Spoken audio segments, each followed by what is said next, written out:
ঈদের ছুটি শেষে বাস, লঞ্চ ও ট্রেনে কর্মস্থল ঢাকায় ফিরতে শুরু করেছেন মানুষ। এই খবর জানতে এখন যাচ্ছি কমলাপুর রেল স্টেশনের স্টাফ করেসপন্ডেন্ট জুনায়েদ আল হাবিবের কাছে। জুনায়েদ, রেল স্টেশনে মানুষের ভিড় কেমন দেখছেন?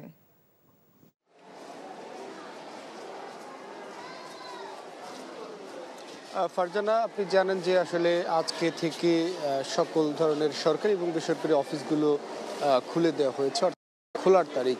তো ঈদের ছুটি শেষে পরিবার পরিজনের সাথে ঈদের আনন্দ উপভোগ করার পর কিন্তু এই রাজধানীমুখী হচ্ছেন সাধারণ মানুষ। আমরা সকাল থেকে কমলাপুর রেল স্টেশনে অবস্থান করছি এবং এখানে এসে যে চিত্রটি দেখছি যে দেশের বিভিন্ন স্থান থেকে আসলে সকাল এখন পর্যন্ত প্রায় 5টি ট্রেন এসে এই কমলাপুরে পৌঁছেছে বলে আমরা জানতে পেরেছি। এবং যারা আসলে পরিবারের সাথে ঈদ শেষে ঢাকায় ফিরেছেন তাদের সাথে আমার কথা হয়েছে। তারা যেমনটা বলছেন যে আসলে ভোগান্তির কথা জানতে চেয়েছিলাম যে আসার পথে কোনো ভোগান্তি হয়েছে কিনা। তারা বলছেন যে না, অন্যান্য বছরের চেয়ে বছর ভোগান্তি নেই বললেই চলে, খুব স্বাচ্ছন্দ্যে তারা আসতে পেরেছেন। তবে পরিবারকে রেখে আসলে এই যে জীবন এবং জীবিকার প্রয়োজনে ঢাকা শহরে আসা বা ইট পাথরের এই নগরীতে ছুটে আসা, আসলে এটাই অনেকের কষ্ট হচ্ছে। তারা বলছেন যে খুব অল্প সময়ের জন্য আসলে এই যে ঈদ আসলো এবং ঈদের এই সময়টা যে চলে গেল, তাদের অনুভূতি হচ্ছে আসলে এই সময়টা যেন তারা টেরই পাননি।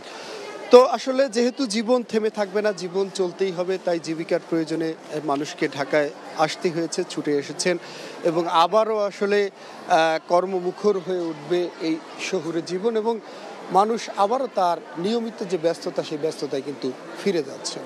ফারজানা, আমরা জানছিলাম ঢাকায় ফিরতি মানুষের কথা।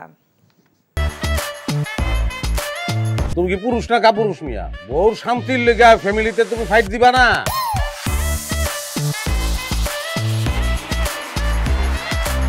ওই আমাকে যা খুশি আমরা তাই করি, তোর কি? যাবি না পলসু বান্ধব তোরে? আপনি আমার মরা মা লয়ে কথা কইলেন কেন? আর একটা কথা আমার মারে লয়ে কইবেন আমি কিন্তু সহ্য করব না। খারাপ রে ভালো কবি বললি। ওই তুই যে সুন্দর বাইরের মানুষ জানলো কেমনে? বিয়া করছিস কি বাইরের মানুষ ছেড়ে দেওয়ার লিগা? ভুলে গেছে, প্রথম বাসর ঘর তো।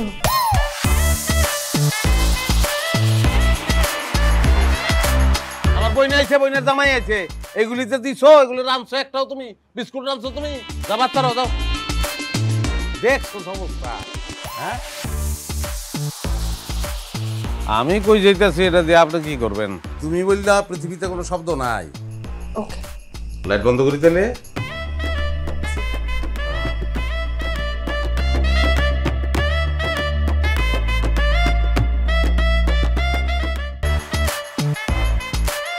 এখন জন্ম সনদ দিয়ে খোলো বিকাশ স্টুডেন্ট অ্যাকাউন্ট। নিজের বিকাশ নিজে কর।